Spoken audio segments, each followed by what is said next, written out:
The Jags open the season at home against the Kansas City Chiefs. They're currently installed as a 3.5-point underdog on BETDAQ. You know, listen, I know the Jaguars are not projected to be a playoff team. Certainly, I don't think they're going to be very good. But since when did the Chiefs become good? I've heard a lot of analysis of this game, and a lot of people seem to be picking the Chiefs. They're talking about the Chiefs like they expect them to be a good team. They mentioned the Pro Bowlers on the roster and a coach like Andy Reid.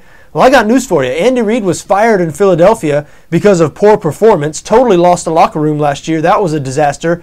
And the Chiefs themselves were 2-14, and most of those players are back on the roster this season. So I don't know why people automatically assume this is going to work.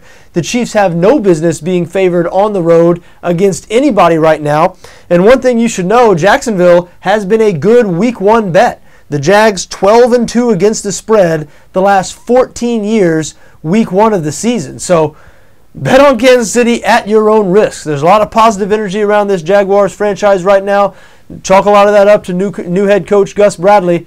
And remember, a lot of people forget when they think about Jacksonville, Maurice Jones-Drew, by far the best player on that offense, probably the best player on the entire team, missed most of last season. The year before last, he led the NFL in rushing. He's a premier player. He's back at 100% and should be able to have success against a Chiefs defense that was much better against the pass last year than they were against the run.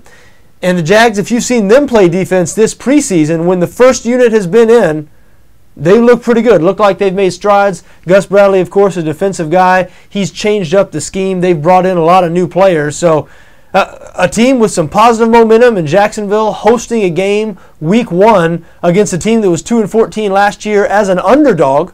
You know, it sounds pretty good to me. I think Jacksonville has an excellent shot to win this game. And again, I don't think Kansas City should be 3.5-point road favorites over anybody right now.